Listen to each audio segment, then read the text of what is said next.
السلام علیکم ورحمۃ اللہ وبرکاتہ۔ الحمد للہ ثم الحمد للہ، ہمارا 30ویں پارے کا یہ تیسرا لیکچر ہے اور یہ لیکچر نمبر 122 ہے۔ اور ہم دیکھتے ہیں کہ قرآن پاک میں بار بار شکر کی بات ہوتی ہے، اور شیطان نے اس چیز کا بھی چیلنج کیا تھا کہ اللہ تعالیٰ آپ اپنے بہت سارے بندوں کو شکر گزار نہیں پائیں گے۔ تو اس پر بہت ہمیں توجہ کرنے کی ضرورت ہے۔ اس میں سب سے پہلی چیز جس پر ہمیں شکر ادا کرنا چاہیے کہ اللہ تعالیٰ نے ہمیں اشرف المخلوقات میں سے پیدا فرمایا ہے۔ اس لیے کہ اگر اللہ تعالیٰ ہمیں جانوروں میں سے پیدا کر دیتے، پرندوں میں سے پیدا کر دیتے، اور اسی طرح اللہ تعالیٰ کی بے شمار مخلوقات ہیں، اللہ تعالیٰ ہمیں کچھ بھی بنا سکتے تھے، لیکن اللہ تعالیٰ کا ہم پر یہ خاص احسان ہے کہ اس نے ہمیں اشرف المخلوقات میں سے پیدا کیا اور ہمیں انسان بنایا، اور اس پر ہم جتنا بھی شکر ادا کریں اتنا ہی کم ہے۔ پھر اگر ہم دوسری چیز دیکھتے ہیں کہ دنیا میں 1,24,000 پیغمبر آئے، اور اللہ تعالیٰ کا خاص کرم ہے، خاص فضل ہے، اور اس میں ہمارے کوئی کارکردگی نہیں ہے کہ ہم حضرت محمد صلی اللہ علیہ وآلہ وسلم کی امت میں سے ہیں، اور اس پر بھی ہمیں جتنا بھی ہم شکر ادا کریں اتنا ہی کم ہے۔ اور پھر یہ دیکھیں کہ دنیا میں اور بھی مذاہب ہیں، ہندو بھی ہیں اور سکھ بھی ہیں اور عیسائی ہیں، یہودی ہیں، لیکن اللہ کا خاص احسان ہے کہ اس نے ہمیں اسلام سے جوڑ دیا۔ تو یہ اللہ تعالیٰ کی ایک تو انسان ہونا، پھر اسلام کے ساتھ جڑنا، اور آپ صلی اللہ علیہ وسلم کا امتی ہونا، یہ ایسی بڑی بڑی نعمتیں ہیں اور اللہ تعالیٰ کا ایسا بڑا فضل ہے کہ اس پر ہم جتنا بھی شکر ادا کریں کم ہے۔ تو اس پر بھی ہمیں سوچنے کی ضرورت ہے کہ کیا ہم نے ان چیزوں پر بھی کبھی اپنے رب کا شکر ادا کیا ہے۔ تو میں امید کرتی ہوں کہ بہنیں اس سلسلے میں ضرور سوچیں گی اور اس پر غور فرمائیں گی انشاءاللہ۔ تو ہم اپنا لیکچر شروع کرتے ہیں۔ نحمدہ ونصلی علی رسولہ الکریم، اما بعد، فاعوذ باللہ من الشیطان الرجیم، بسم اللہ الرحمن الرحیم، ربی اشرح لی صدری ویسر لی امری واحلل عقدۃ من لسانی یفقہوا قولی واجعل لی وزیرا من اہلی، رب زدنی علما، رب زدنی علما، اللہم فقہنا فی الدین، اللہم فقہنا فی الدین، آمین ثم آمین۔ سورۃ الانشقاق۔ بسم اللہ الرحمن الرحیم، اذا السماء انشقت وَأَذِنَتْ لِرَبِّهَا وَحُقَّتْ وَإِذَا الْأَرْضُ مُدَّتْ وَأَلْقَتْ مَا فِيهَا وَتَخَلَّتْ وَأَذِنَتْ لِرَبِّهَا وَحُقَّتْ يَا أَيُّهَا الْإِنسَانُ إِنَّكَ كَادِحٌ إِلَى رَبِّكَ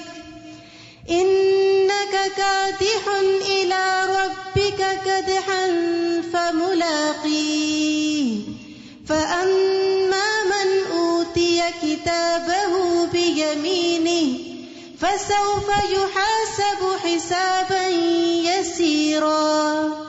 شروع کرتی ہوں اللہ کے نام سے جو بے انتہا مہربان نہایت رحم فرمانے والا ہے۔ اذا السماء انشقت، جب آسمان پھٹ جائے گا، امیجن کریں آسمان پھٹ جائے، اور وہ اپنے رب کا حکم مان لے گا اور یہی اس کا حق ہے، اور جب زمین پھیلا دی جائے گی اور جو کچھ اس میں ہے باہر پھینک دے گی اور خالی ہو جائے گی، زمین اپنے سارے راز اگل دے گی، سارے مال و دولت کے خزانے باہر نکال دے گی، مرے ہوئے انسانوں کو باہر نکال دے گی اور اپنے رب کا حکم مان لے گی اور یہی اس کا حق ہے۔ اے انسان، تو تکلیف سہ سہ کر کشاں کشاں اپنے رب کی طرف جا رہا ہے، دن بدن واپسی کا سفر ہے، پھر تو اس سے ملنے والا ہے، ایک دن رب کے سامنے جا کر کھڑے ہونا ہے۔ فَأَمَّا مَنْ أُوتِيَ كِتَابَهُ بِيَمِينِهِ، پھر جس کا نامہ اعمال اس کے دائیں ہاتھ میں دیا گیا، اس سے تو جلد ہی آسان سا حساب لیا جائے گا۔ اور یہ آسان حساب کیا ہوگا کہ بس دیکھ کر اگنور کر دیا جائے گا۔ رسول اللہ صلی اللہ علیہ وسلم نے فرمایا، جس سے حساب میں جانچ پڑتال کی گئی کہ یہ کام کیوں کیا تھا، سمجھو وہ ہلاک ہو گیا۔ کیا جواب دے سکتے؟ اللہ کے سامنے تو کوئی جھوٹا عذر بھی پیش نہیں کر سکتا۔ لیکن جس کا نام اعمال دائیں ہاتھ میں ہوگا اس کا حساب آسان ہوگا، اللہ تعالیٰ اس سے درگزر فرمائیں گے. کون لوگ ہوں گے جو دنیا میں لوگوں سے درگزر کر جاتے ہیں، جو دنیا میں دوسروں کے قصور معاف کر دیتے ہیں، جو دنیا میں دوسروں کے ساتھ اچھا کرتے ہیں، اللہ تعالیٰ ان کے ساتھ اچھا کرے گا. وَيَنْقَلِبُ إِلَىٰ أَهْلِهِ مَسْرُورًا، وہ خوش بخوش اپنے گھر والوں کی طرف لوٹے گا. سبحان اللہ، خوشی انسان ہمیشہ اپنے گھر والوں کے ساتھ شیئر کرتا ہے، دنیا میں بھی اور آخرت میں بھی ایسا ہی ہوگا. لیکن یہ کون سے گھر والے ہوں گے جن کے ساتھ وہ ایمان کی حالت میں اچھے اعمال کے ساتھ رہ رہا ہوگا، کیونکہ وہ دنیا میں ڈرتے ہوئے زندگی بسر کر رہا تھا، صبح شام اپنے نفس کا سخت محاسبہ کرتا تھا. وَأَمَّا مَنْ أُوتِيَ كِتَابَهُ وَرَاءَ ظَهْرِهِ فَسَوْفَ يَدْعُو ثُبُورًا، رہا وہ شخص جس کا نام اعمال اس کی پشت کے پیچھے دیا جائے گا تو وہ ہلاکت کو پکارے گا اور بھڑکتی ہوئی آگ میں جا پڑے گا.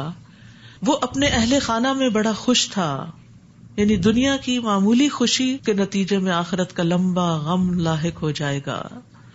انہ ظن ان لن یحور، اس کا یہ غم کیوں ہوگا؟ کیونکہ اس نے واپسی کے سفر کو کوئی اہمیت نہیں دی تھی. اس نے سمجھ رکھا تھا کہ قطعاً اسے میرے پاس لوٹ کر نہیں آنا. کیوں نہیں آئے گا؟ اس کا رب تو اسے دیکھ رہا تھا. بس میں شام کی سرخی شفق کی قسم کھاتا ہوں، اور رات کی اور جو کچھ وہ سمیٹ لیتی ہے، اور چاند کی جبکہ وہ ماہ کامل بن جاتا ہے، کہ تم ایک حالت سے اگلی حالت کو چڑھتے چلے جاؤ گے. یعنی انسان کا سفر بچپن سے جوانی، جوانی سے بڑھاپا، بڑھاپے سے موت، موت سے قبر، قبر سے پھر آگے حشر، بالآخر اپنے رب کے سامنے جا کر ٹھہرنا ہے. اور اس میں انسان کا کچھ کنٹرول نہیں. جیسے آپ کسی دن کو کنٹرول نہیں کر سکتے، رات کو کنٹرول نہیں کر سکتے، ہفتوں کو، مہینوں کو، سالوں کو، زندگی کو، جوانی کو، کوئی چیز آپ کے کنٹرول میں نہیں. اس سے کیا پتہ چلتا ہے کوئی اور ہے جو کنٹرول کر رہا ہے، جس کے حکم سے یہ سب کچھ ہو رہا ہے. دن رات بدلتے چلے جا رہے ہیں، موسم بدلتے چلے جا رہے ہیں، زندگی میں تبدیلیاں ہوتی چلی آ رہی ہیں. تو یہ سب کچھ ہمیں سکھاتا ہے کہ ہم یہاں کے لیے ہیں نہیں. اگر ہوتے تو یہ تبدیلیاں نہ ہوتی. ہم کہیں اور کے لیے پیدا کیے گئے اور یہاں رہ کر ہمیں وہاں کے لیے تیاری کرنی ہے. پھر انہیں کیا ہو گیا ہے کہ وہ ایمان نہیں لاتے، اور جب قرآن ان پر پڑھا جائے تو سجدہ نہیں کرتے، بلکہ کافر لوگ تو الٹا جھٹلا دیتے ہیں. اور اللہ خوب جانتا ہے کہ جو کچھ وہ دلوں میں محفوظ رکھتے ہیں.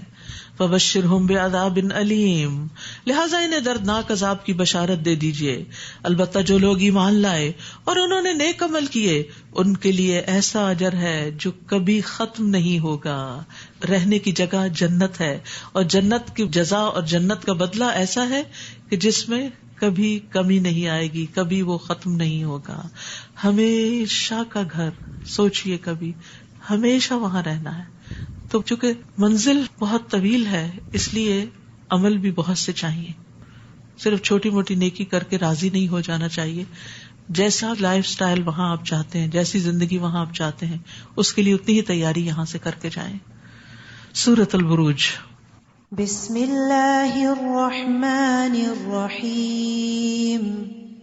والسماء ذات البروج واليوم الموعود وشاهد ومشهود قتل أصحاب الأخدود النار ذات الوقود إذ هم عليها قعود وهم على ما يفعلون بالمؤمنين شهود. شروع کرتی ہوں اللہ کے نام سے جو بے انتہا مہربان نہایت رحم فرمانے والا ہے. والسماء ذات البروج، برجوں والے آسمان کی قسم، اور اس دن کی جس کا وعدہ کیا گیا، یعنی قیامت کا دن، اور دیکھنے والے کی اور دیکھی جانے والی چیز کی، کہ خندقوں والے ہلاک ہو گئے جن میں آگ تھی بہت ایندھن والی، جبکہ وہ اس کے کنارے پر بیٹھے تھے، اور جو کچھ وہ ایمان والوں سے کر رہے تھے اسے سامنے دیکھ رہے تھے. اور انہیں مومنوں کی یہی بات بری لگتی تھی کہ وہ اللہ پر ایمان لائے تھے جو ہر چیز پر غالب اور قابل تعریف ہے. یہاں ایک قوم کا واقعہ بیان کیا جا رہا ہے کہ جن کو ایمان لانے پر اتنی تکلیفیں دی گئی کہ بادشاہ وقت نے ان کے لیے آگ کی بڑی بڑی خندقیں کھودی، اور جو ایمان لاتا لا الہ الا اللہ پڑھتا اس کو اس میں دھکیل دیا جاتا. عورتوں کو، مردوں کو، بچوں کو، حتیٰ کہ ایک عورت جس کا دودھ پیتا بچہ تھا، جب وہ اس خندق کے پاس پہنچی تو جھجکی، ٹھٹکی، تو وہ دودھ پیتا بچہ بول پڑا کہ ماں اللہ کے حکم سے کود جا، یعنی ڈرو نہیں، کیونکہ مومن کے لیے مرنے کے بعد کیا ہے؟ راحتیں ہی راحتیں ہیں، روح و ریحان ہے. بظاہر جو چیز آگ لگتی ہے وہ اس کے لیے بردن و سلامہ ہے، جس طرح ابراہیم علیہ السلام کے لیے، کیونکہ وہ اللہ کے لیے ان کو وہاں ڈالا گیا تھا. ان لوگوں کو بھی ایک اللہ پر ایمان لانے کی وجہ سے اتنی سخت سزا دیکھنی پڑی تھی، تو اللہ سبحانہ وتعالیٰ نے ان کے لیے راحتیں رکھی. اور بادشاہ اور اس کے کارندے جو یہ ظلم کر رہے تھے وہ دیکھ دیکھ کر انجوائے کرتے تھے کہ کس طرح ہم ان ایمان والوں کی شامت لا رہے ہیں. لیکن اللہ سبحانہ وتعالیٰ نے ایمان لانے والوں کے لیے کامیابیاں لکھ دیں. اور یہ بات قابل غور ہے، انہیں مومنوں کی یہی بات بری لگتی تھی کہ وہ اللہ پر ایمان لائے تھے، اللہ کو مانتے تھے. ہم کتنے خوش قسمت ہیں، کتنی نعمتوں میں کہ ہم برملا کہتے ہیں ہم اللہ پر ایمان لائے، اور ہم آزادی سے کہتے ہیں اور دن رات لا الہ الا اللہ کہتے ہیں، اور ہمیں کوئی مشکل نہیں. الحمدللہ، اللہ تعالیٰ ہمیشہ عافیت میں ہی رکھے اور ایمان کی سلامتی کے ساتھ ہمیں آخری وقت میں کلمہ نصیب کرے اور ایمان کی سلامتی کے ساتھ دنیا سے لے کر جائے. لیکن آفرین ہے ان لوگوں پر کہ جن پر مصیبتیں بھی آئیں. مکی صورت ہے، مکہ میں آپ کو پتا مسلمانوں کے ساتھ بھی ایسے ہی حالات تھے. بلال رضی اللہ عنہ کو جو تکلیفیں دی جا رہی تھی، حضرت عمار کو، یاسر کو، کس طرح ان کو بعض کو کوئلوں پر لٹایا جاتا، کہیں کسی کو چٹائی میں لپیٹ کر دھواں دیا جاتا، کسی کو گرم ریت پر لٹایا جاتا، سینے پہ بھاری پتھر رکھ دیا جاتا. تو یہ ساری تکلیفیں جب ان پہ گزر رہی تھی تو ان کی تسلی کے لیے یہ بات کہی گئی، یہ آپ پہلے نہیں ہیں اس معاملے میں، آپ سے پہلے بھی لوگ گزرے ہیں جن پر لا الہ الا اللہ کی وجہ سے ایسی مشکلات آئیں. آسمانوں اور زمین پر حکومت اسی کی ہے اور اللہ ہر چیز پر گواہ ہے. جن لوگوں نے مومن مردوں اور مومن عورتوں پر ظلم و ستم کیا پھر توبہ بھی نہ کی، ان کے لیے جہنم کا عذاب ہے اور ان کے لیے ایسا عذاب ہے جو جلا کے رکھ دے گا. یاد رکھیے، مشکل حالات مومن کے لیے باعث خیر ہوتے ہیں. کسی مومن کو جب کوئی تکلیف یا ایذا یا کوئی بیماری یا رنج پہنچتا ہے، یہاں تک کہ اگر اسے کوئی فکر بھی لگی ہوئی ہوتا ہے نا، بعض اوقات ایک ہی خیال بار بار آ رہا ہوتا ہے، یہ کیوں ہو گیا، یہ کیسے ہو گیا، ان سب چیزوں کے بدلے اس کے گناہوں کا کفارہ کر دیا جاتا ہے. لیکن جو لوگ ایمان والوں کو اذیتیں دیتے ہیں، قیامت کے دن ان کا انجام کیا ہوگا؟ یزید بن شجرہ کہتے ہیں کہ جہنم میں کنویں ہیں اور ہر کنویں میں سمندر کے ساحل کی طرح ساحل ہیں جن میں کیڑے مکوڑے اور سانپ ہیں جو بختی اونٹوں کی طرح ہیں، اس میں سیاہ خچروں کی طرح کے بچھو ہیں اتنے بڑے بڑے. جہنم والے جب آگ میں تخفیف کا سوال کریں گے کہ ہماری آگ کم کر دی جائے تو کہا جائے گا ساحل کی طرف جاؤ. جب وہ وہاں جائیں گے تو کیڑے مکوڑے ان کے ہونٹوں اور پہلوؤں سے ان کو پکڑ لیں گے اور اس میں سے جن جگہوں پر اللہ چاہے گا ان سب سے کھال اتار دیں گے. پھر وہ جہنمی واپس آئیں گے اور تیزی سے بڑی آگ کی طرف کود پڑیں گے یہاں تک کہ ان پہ خارش مسلط کر دی جائے گی. ان میں سے جب کوئی اپنے جسم کو کھجائے گا تو ہڈی ننگی ہو جائے گی. اس سے کہا جائے گا اے فلاں کیا تمہیں اس سے تکلیف ہو رہی ہے؟ وہ کہے گا ہاں. تو اس کو کہا جائے گا یہ اس وجہ سے ہے کہ تو مومنوں کو تکلیف پہنچاتا تھا. تو جو دنیا میں مومنوں کو تکلیف پہنچائے آخرت میں پھر ان کا انجام ایسا ہے. ان الذین آمنوا وعملوا الصالحات، بلا شبہ جو لوگ ایمان لائے اور انہوں نے نیک عمل کیے ان کے لیے باغ ہوں گے جن کے نیچے نہریں بہتی ہیں. یہی بڑی کامیابی ہے. دنیا کی کامیابیاں نہیں، وہ مل جائے تو بہت اچھا، لیکن اگر نہ ملے تو اس غم میں اپنے آپ کو نہ گلا دے کہ دنیا میں اولاد کیوں نہیں، یا بیمار کیوں ہے اولاد، یا مجھے صحت کیوں نہیں، یا رزق وافر کیوں نہیں. یہ تکلیفیں ہیں لیکن ان پر اللہ سے ناراض نہ ہوں، اللہ کے وعدوں پر یقین رکھیں، کیونکہ اصل کامیابی تو آگے کی ہے. کہیں ایسا نہ ہو کہ دنیا کی کسی تکلیف میں اللہ کو ناراض کر کے وہ ہاتھ سے نہ چلی جائے. ان بطش ربک لشدید، یقیناً آپ کے رب کی گرفت بڑی سخت ہے. انہ هو یبدئ ویعید، وہی پہلی بار پیدا کرتا ہے وہی دوبارہ پیدا کرے گا. جس نے پہلے پیدا کر لیا وہ دوسری دفعہ کیوں نہیں کر سکتا. وہو الغفور الودود، اور وہ بڑا بخشنے والا ہے، محبت کرنے والا ہے. یعنی توبہ کرنے والوں سے خاص طور پر محبت کرتا ہے. یہ دن ہے رمضان کے توبہ کرنے کے، اور توبہ کرنے کا مطلب ہوتا ہے اپنے گناہوں کو چھوڑ دینا، اپنی نئی زندگی شروع کرنا، اللہ کی اطاعت اور فرما برداری کی زندگی شروع کرنا. تو اللہ کون ہے؟ ذو العرش المجید فعال لما یرید، عرش کا مالک ہے، بڑی شان والا ہے، جو کچھ چاہے اسے کر ڈالنے والا ہے. تو کبھی مایوس نہ ہو، مانگتے چلے جائیں دعائیں، اسے کوئی روک نہیں سکتا. کیا آپ کے پاس لشکروں کی خبر بھی پہنچی ہے؟ یعنی فرعون اور سمود کے لشکروں کی. بلکہ کافر تو جھٹلانے میں لگے ہوئے ہیں، حالانکہ اللہ انہیں ہر طرف سے گھیرے ہوئے ہے. بل هو قرآن مجید فی لوح محفوظ، بلکہ یہ قرآن بلند پایا ہے جو لوح محفوظ میں ہے. سورۃ الطارق. بسم اللہ الرحمن الرحیم. والسماء والطارق وما أدراك ما الطارق النجم الثاقب إن كل نفس لما عليها حافظ. شروع کرتی ہوں اللہ کے نام سے جو بے انتہا مہربان نہایت رحم فرمانے والا ہے. قسم ہے آسمان کی اور رات کو آنے والے کی، یعنی ستارے کی. اور آپ کیا جانیں کہ رات کو آنے والا کیا ہے؟ وہ ستارہ ہے چمکتا ہوا کہ کوئی جان ایسی نہیں جس پر ایک محافظ مقرر نہ ہو. یعنی یہ اللہ کی تخلیق کی نشانیاں گواہ ہیں کہ اللہ سبحانہ تعالیٰ نے اس کائنات کو ایسے ہی بے مقصد پیدا نہیں کیا. دن کو سورج چمکتا ہے، رات کو چاند اور ستارے چمکتے ہیں. تو اسی طرح اللہ تعالیٰ نے اور بھی بہت سی چیزوں کی تدبیر کر رکھی ہے. اور بتانا یہاں یہ مقصود ہے کہ ہر جان پر ایک نہ ایک نگران ہے، اور سب سے بڑھ کر خود اللہ تعالیٰ سب کی نگرانی کر رہے ہیں. فَلْيَنظُرِ الْإِنسَانُ مِمَّا خُلِقَ، لہذا انسان کو یہ دیکھنا چاہیے کہ وہ کس چیز سے پیدا کیا گیا، اس کی اصل کیا، اس کی حقیقت کیا ہے، تاکہ اس کا غرور و تکبر ختم ہو. وہ اچھل کر نکلنے والے پانی سے پیدا کیا گیا ہے جو پشت اور سینے کی ہڈیوں کے درمیان سے نکلتا ہے. یقیناً اللہ اسے لوٹانے پر قادر ہے جس دن چھپی باتوں کی جانچ پڑتال کی جائے گی. یعنی اعمال کے پیچھے نیتیں کیا تھیں وہ دیکھی جائیں گی، دل کے حال کیا تھے.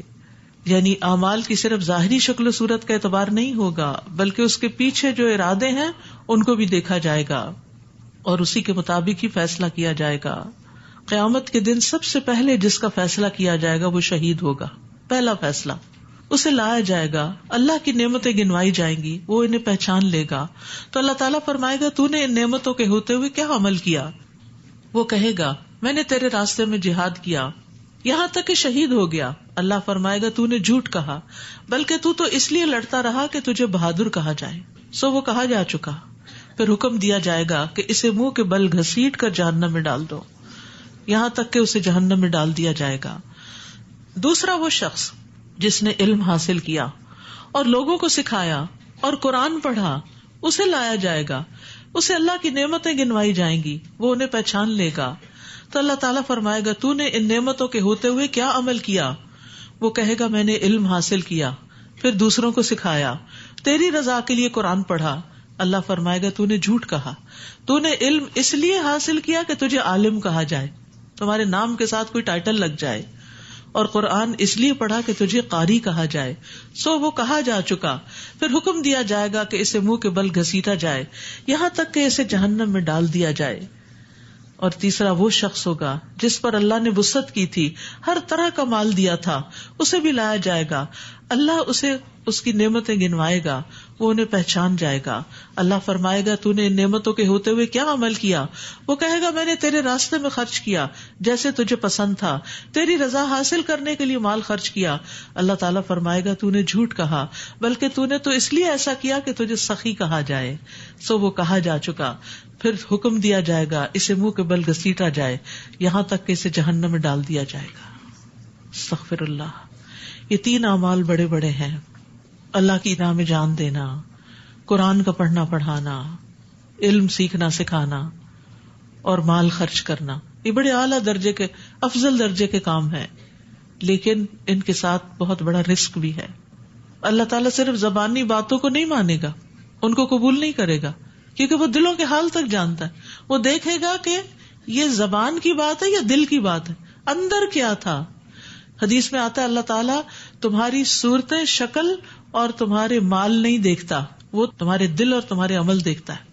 تمہیں ہر دم اپنے نیت کو چیک کرتے رہنا چاہیے کہ اچھا کام کرتے ہوئے بھی ہم کیا سوچ رہے ہیں. کیا لوگوں کی تعریف چاہتے ہیں, لوگوں سے بدلہ چاہتے ہیں, یا اللہ کی رضا چاہتے ہیں؟ جو اللہ کی رضا چاہتا ہے اگر اس کا کوئی شکریہ ادا نہ کرے تو مائنڈ نہیں کرتا، لیکن جو بندوں سے بدلہ چاہتا ہے اس کو اگر تھوڑا سا بھی اگنور کر دیا جائے تو بہت مائنڈ کر جاتا ہے کہ میں نے اتنا کام کیا دین کا اور اتنا خرچ کیا اور اتنے پروجیکٹس کیے، مجھے کسی نے پوچھا تک نہیں، مجھے کوئی امپورٹنس نہیں دی. فما له من قوت ولا ناصر، تو انسان کے پاس نہ کوئی اپنا زور ہوگا نہ ہی اس کی کوئی مدد کرنے والا ہوگا. قسم ہے آسمان کی جو بار بار بارش برساتا ہے اور زمین کی جو پھٹ جاتی ہے کہ وہ قرآن حق کو باطل سے الگ کرنے والا ہے، وہ کوئی ہنسی مذاق کی بات نہیں. یہ لوگ ایک تدبیر کر رہے ہیں اور میں بھی ایک تدبیر کر رہا ہوں، بس تھوڑی دیر کے لیے ان کافروں کو ان کے حال پہ چھوڑ دیجئے. سورۃ الاعلیٰ. رسول اللہ صلی اللہ علیہ وسلم عیدین اور جمعہ میں سبح اسم ربک الاعلیٰ اور هل اتاک حدیث الغاشیہ پڑھا کرتے تھے، اور اگر عید اور جمعہ ایک دن اکٹھے ہوتے تو پھر بھی یہی دونوں صورتیں نماز میں پڑھتے تھے. بسم اللہ الرحمن الرحیم. سبح اسم ربک الاعلیٰ، اپنے رب کے نام کی تسبیح کیجیے جو سب سے برتر ہے. پڑھیے سبحان ربی الاعلیٰ، سبحان ربی الاعلیٰ. الذی خلق فسوا، جس نے پیدا کیا پھر اسے درست کیا، جس نے اس کی تقدیر بنائی پھر راہ دکھائی، اور جس نے چارہ پیدا کیا پھر اسے سیاہ کوڑا کرکٹ بنا دیا. ہم آپ کو پڑھا دیں گے پھر آپ نہیں بھولیں گے. سوائے اس کے جو اللہ چاہے، وہ ظاہر کو بھی جانتا ہے اور پوشیدہ بھی، اور ہم آپ کو آسان طریقے پر چلنے کی سہولت دیں گے. فذکر ان نفعت الذکریٰ، بس آپ نصیحت کیجئے اگر نصیحت نفع دے. جو شخص اللہ سے ڈرتا ہے تو وہ نصیحت قبول کر لے گا، اور جو بدبخت ہے وہ اس سے پرے ہی رہے گا اور بڑی آگ میں داخل ہوگا، پھر نہ اس میں مرے گا نہ جیے گا.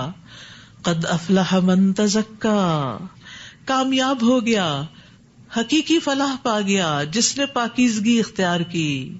وذکر اسم ربہ فصلی، اور اپنے رب کا نام یاد کیا پھر نماز ادا کی.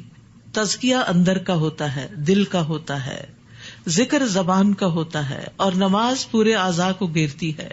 تو اللہ کے ذکر اور نماز سے پہلے پاکیزگی کا ذکر کیا گیا کہ نیت اچھی ہو، طہارت ہو، وضو ہو، اور اگر نفس پاک ہوگا تو ہدایت کی روشنی چمک اٹھے گی، اور پھر انسان اور زیادہ دل لگا کے نماز پڑھے گا اور اللہ کو یاد کرے گا.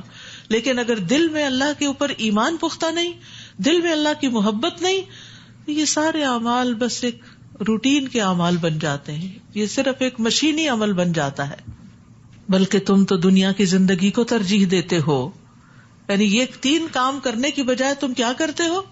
دنیا تمہاری پرائرٹی ہے، نماز اور یہ سب کچھ تو صرف بھاگتے دوڑتے ہی کر رہے ہو، حالانکہ آخرت بہتر اور باقی رہنے والی ہے. والآخرۃ خیر وابقی، یہ بات تو پہلے صحیفوں میں کہی گئی تھی، یعنی ابراہیم اور موسیٰ کے صحیفوں میں. یعنی یہ 3 باتیں یاد رکھنے کی ہیں جو پہلی کتابوں میں بھی لوگوں کو سکھائی گئیں: تزکیہ، ذکر، صلاۃ. ان کو باندھ لیں، اپنے نفس کو حسد سے، بغض سے، نفرت سے، شرک سے، نفاق سے پاک کرنے کے لیے مسلسل محاسبہ کرتے رہیں، اپنی نیتوں کو مسلسل چیک کرتے رہیں، اور اپنی زبان کو کسی وقت اللہ کے ذکر سے خالی نہ چھوڑیں، اور نمازوں کی پابندی کریں. تو اللہ سبحانہ تعالیٰ کا وعدہ ہے کہ پھر کامیابی تمہاری ہے، کیونکہ جو شخص ان 3 چیزوں کی پابندی کرے گا اس کے باقی اعمال بھی سنورتے چلے جائیں گے. سورۃ الغاشیہ. بسم اللہ الرحمن الرحیم. هل اتاک حدیث الغاشیہ وجوہ یومئذ خاشعہ عاملۃ ناصبہ. کیا آپ کو چھا جانے والی آفت کی خبر پہنچی، یعنی قیامت کے آنے کی؟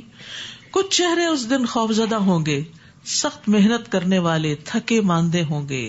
یہ کون لوگ ہوں گے؟ ریاکار، دکھاوے کے کام کرنے والے، دنیا چاہنے والے اور آخرت کو بھول جانے والے. کیونکہ اللہ سبحانہ تعالیٰ صرف وہی عمل قبول کرتا ہے جو خالص اس کی رضا کے لیے ہو، اور اس کے کرنے سے خالص اسی کا چہرہ مقصود ہو. دہکتی ہوئی آگ میں داخل ہوں گے، انہیں کھولتے ہوئے پانی کے چشمے سے پینے کو دیا جائے گا. خاردار سوکھی گھاس کے علاوہ ان کے لیے کوئی کھانا نہ ہوگا. سوکھی روٹی کھانی پڑ جائے تو ہمارے آنسو نکلتے ہیں کہ بریڈ کے اوپر بٹر یا چیز کچھ بھی نہیں ہے، ایسے ہی کھائیں گے بریڈ. تو وہاں پر سوکھی گھاس، وہ اندر کیسے جائے گی؟ جو نہ موٹا کرے نہ بھوک دور کرے. اور کچھ چہرے اس دن حشاش بشاش ہوں گے، اپنی کارکردگی پر خوش ہوں گے. اونچی جنت میں جہاں وہ کوئی لغو بات نہ سنیں گے، اس میں ایک چشمہ جاری ہوگا، اس میں اونچے رکھے ہوئے تخت ہوں گے اور ساغر کرینے سے رکھے ہوں گے، گاؤ تکیے قطار میں لگے ہوں گے اور مخملی فرش بچھے ہوئے ہوں گے. کیا وہ اونٹوں کی طرف نہیں دیکھتے کہ وہ کس طرح پیدا کیے گئے، اور آسمان کی طرف کہ کیسے بلند کیا گیا، اور پہاڑوں کی طرف کہ کیسے نصب کیے گئے، اور زمین کی طرف کہ کیسے بچھائی گئی. بس آپ نصیحت کیجیے، آپ بس نصیحت ہی کرنے والے ہیں، آپ ان پر محاسب نہیں. البتہ جو شخص منہ موڑے گا اور کفر کرے گا اللہ اس کو بہت بڑی سزا دے گا. ان الینا ایابہم ثم ان علینا حسابہم، بلا شبہ انہیں ہماری ہی طرف واپس آنا ہے، پھر ان کا حساب لینا بھی ہمارے ہی ذمہ ہے. سورۃ الفجر. بسم اللہ الرحمن الرحیم. والفجر وليال عشر والشفع والوتر والليل إذا يسر. فجر کی قسم اور 10 راتوں کی اور جفت اور طاق کی اور رات کی جب وہ گزر جائے. 10 راتوں سے مراد ذی الحجہ کا پہلا عشرہ ہے. یہ دنیا کے دنوں میں افضل ترین دن ہے، یعنی 10 دن جو ذی الحجہ کی پہلی سے 10 تاریخ تک ہوتے، جس میں حج بھی ہوتا ہے، قربانی بھی ہوتی ہے، بڑی عید آتی ہے. کوئی دن اللہ کے ہاں ان 10 دنوں سے زیادہ عظمت والا نہیں، نہ ہی کسی دن کا عمل اللہ تعالیٰ کو ان 10 دنوں کے عمل سے زیادہ محبوب ہے. پس تم ان 10 دنوں میں کثرت سے تحلیل، لا الہ الا اللہ، تکبیر اور تحمید کہو، یعنی اللہ اکبر اور الحمدللہ. ان باتوں میں اہل عقل کے لیے ضرور ایک بھاری قسم ہے. کیا آپ نے دیکھا نہیں کہ آپ کے رب نے عاد کے ساتھ کیسا سلوک کیا؟ اونچے ستونوں والے عاد ارم کے ساتھ، جن کے مانند کوئی قوم دنیا کے ممالک میں پیدا نہیں کی گئی. اور ثمود کے ساتھ کیا سلوک کیا، جنہوں نے وادی میں چٹانیں تراشی تھیں. اور میخوں والے فرعون کے ساتھ، جنہوں نے بہت سے شہروں میں سرکشی کی اور ان میں بہت فساد مچایا. تو آپ کے رب نے ان پر عذاب کا کوڑا برسا دیا. بلا شبہ آپ کا رب تو طاق میں ہوتا ہے، مگر انسان کا حال یہ ہے کہ جب اس کا رب اسے آزمائش میں ڈالتا ہے اور اسے عزت اور نعمت دیتا ہے، کہتا ہے میرے رب نے مجھے عزت بخشی، حالانکہ یہ بھی ایک امتحان ہوتا ہے. اور جب اسے آزمائش میں ڈال کر اس کا رزق اس پر تنگ کر دیتا ہے تو کہتا ہے کہ میرے رب نے مجھے ذلیل کر دیا. یہ معیار ہرگز درست نہیں، بلکہ تم لوگ یتیم سے عزت کا سلوک نہیں کرتے. یعنی تمہارے مال میں تھوڑی سی کمی ہو جائے تو تم سمجھتے ہو تمہارے ساتھ زیادتی ہوگی، اور جو تم دن رات زیادتیاں کرتے ہو مظلوم طبقات کے ساتھ، ان کی طرف بھی سوچو، اپنی غلطیوں کو بھی دیکھو. اور نہ مسکین کو کھانا کھلانے کی ترغیب دیتے ہو، اور میراث کا سارا مال سمیٹ کے کھا جاتے ہو، اور مال سے بہت زیادہ محبت کرتے ہو. تو یہ ہے بہت سی خرابیوں کی جڑ جس کی وجہ سے تم بدعمالیوں کا شکار ہو. کلا اذا دکت الارض دکن دکا، ہرگز نہیں جب زمین کوٹ کوٹ کر برابر کر دی جائے گی. اور آپ کا رب آئے گا اس حال میں کہ فرشتے صف بستہ کھڑے ہوں گے، اور جہنم اس دن سامنے لائی جائے گی. اس دن انسان نصیحت تو قبول کرے گا، مگر اس وقت اسے نصیحت سے کیا حاصل ہوگا؟ قیامت کے دن کوئی نصیحت فائدہ نہ دے گی. یقول یا لیتنی قدمت لحیاتی، کہے گا کاش میں نے اپنی اس زندگی کے لیے کچھ آگے بھیجا ہوتا. پھر اس دن اللہ اسے ایسا عذاب دے گا جیسے کوئی بھی نہیں دے سکتا، اور وہ جیسے جکڑے گا کوئی بھی نہیں جکڑ سکتا. یا ایتھا النفس المطمئنہ، اے اطمینان پانے والی روح. جو لوگ دنیا میں اطمینان کے ساتھ اللہ کی عبادت کرتے رہے، پورے شرح صدر کے ساتھ، اسے کیا کہا جائے گا موت کے وقت؟ ارجعی الی ربک راضیۃ مرضیہ، اپنے رب کی طرف لوٹ چل، تو اس سے راضی، وہ تجھ سے راضی. سبحان اللہ. مومن موت کے وقت اپنے رب سے راضی ہوگا. حدیث میں آتا ہے یقیناً مومن کے ہر حال میں خیر ہے. اس کی جان اس کے دونوں پہلوؤں سے نکل رہی ہوتی ہے، اس حال میں کہ وہ اللہ کی تعریف کر رہا ہوتا ہے. جان دینے پہ بھی اللہ کی تعریف کر رہا ہوتا ہے. موت سے نہیں گھبراتا، کیونکہ وہ تو اللہ سے ملاقات کا ذریعہ ہے. گھبراتا ہے اپنے گناہوں سے، لیکن ان سے بچ بچ کے زندگی بسر کی تو نفس مطمئنہ حاصل ہوا. اور فرشتے بھی نیک روح کو دعا دیتے ہیں جب وہ اس کو اوپر لے کے چڑھتے ہیں. اور آسمان والے کہتے ہیں پاکیزہ روح زمین کی طرف سے آئی ہے، اللہ تجھ پر اور اس جسم پر جسے تو آباد رکھتی تھی رحمت نازل فرمائے. فادخلی فی عبادی وادخلی جنتی، تو میرے نیک بندوں میں داخل ہو جا، میری جنت میں داخل ہو جا. نیک روح جب فوت ہو کے اوپر جاتی ہے تو اس کے لیے علیین میں جگہ ہوتی ہے جہاں ساری نیک روحیں جمع ہیں، اور وہ ان سے جا کے ملاقات کرتا ہے. پہلے سے جو فوت شدہ رشتے دار ہیں جو نیک تھے ان سے بھی جا کے ملاقات کرتا ہے. پھر آنے والے سے پوچھتے ہو، کہتے ہیں یہ تھکا ہوا آیا ہے، ذرا سا ٹھہر جاؤ. پھر وہ اس سے پوچھتے ہیں کہ وہ فلاں کہاں ہے، تو وہ کہتے ہیں وہ تو فوت ہو چکا، یہاں نہیں آیا. تو پتہ چلتا ہے کہ وہ سجین میں چلا گیا. تو وہ اداس ہوتے ہیں کہ وہ ان سے الگ ہو گیا. تو یاد رکھیے مرنے کے بعد صرف وہ لوگ آپس میں ملیں گے جو توحید پر ہوں گے، نیک اعمال کرتے ہوں گے اور اللہ کی خاطر ہی آپس میں محبت کرتے ہوں گے. سورۃ الانشقاق. بسم اللہ الرحمن السلام علیکم ورحمۃ اللہ وبرکاتہ. الحمد للہ ثم الحمد للہ کہ اللہ تعالیٰ کا احسان ہے کہ جس نے اس قرآن پاک جیسی مقدس اور بابرکت کتاب کو ہمارے لیے نازل فرمایا اور ہمیں اسے پڑھنے کی توفیق عطا فرمائی.